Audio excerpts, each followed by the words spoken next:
All right. In this section, I'm going to talk a little bit about fiscal policy. So, as we said earlier, fiscal policy is this is tax and spending changes by the federal government, and it intends to impact the macroeconomy. So, when we talk about fiscal policy, we're talking about these large changes in tax and spending with the intention of impacting the macroeconomy. So again, it could be targeting, we could be going after unemployment is the most common one, but we could also potentially be going after inflation. Okay, so how does this work and when would you use it? So let's talk about the expansionary fiscal policy. So expansionary fiscal policy, right? So again, look at this could be two different possibilities. You could do both at the same time too.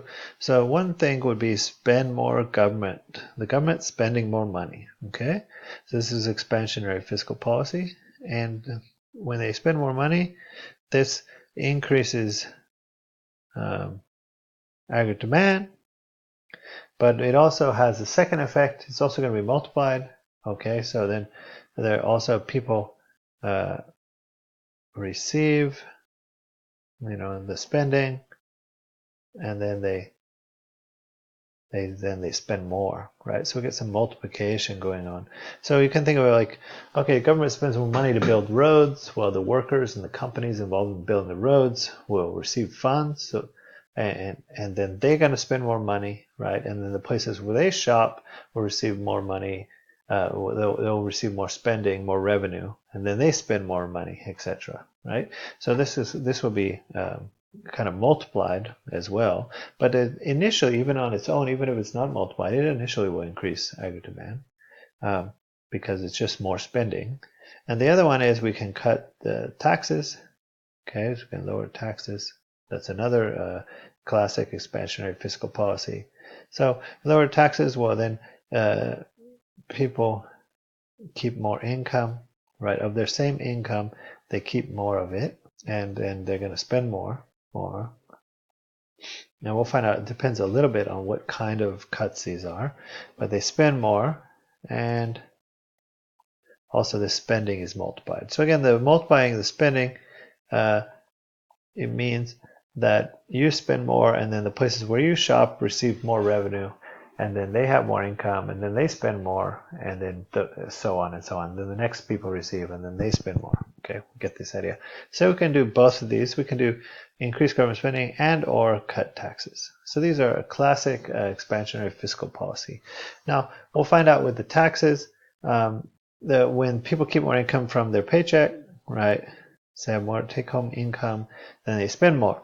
Well, this we're going to find out this depends a little bit on who those people are. So actually, if it's mostly extremely high income individuals who are getting the tax cut, they don't necessarily spend more.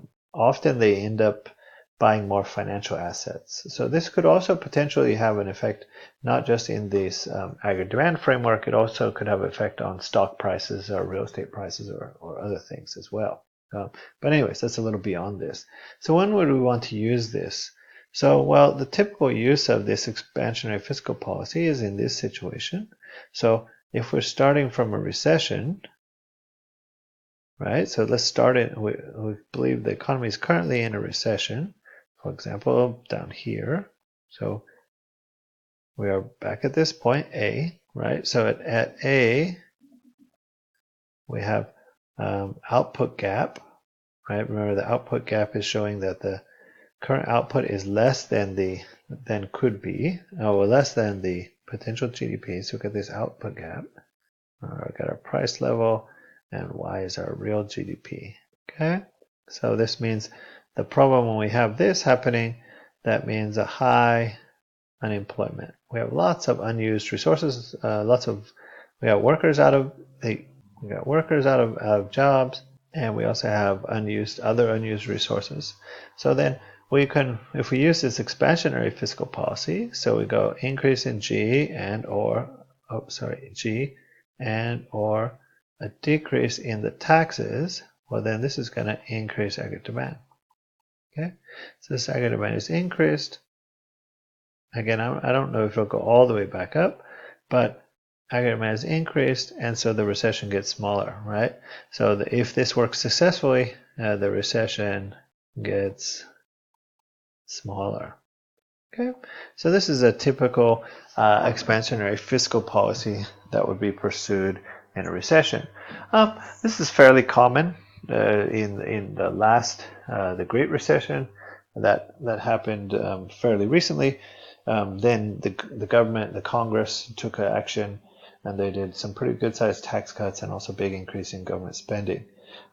We'll talk a little bit later about some of the difficulties of this, but this is a fairly common policy. Okay, the opposite kind of policy is a contractionary fiscal policy.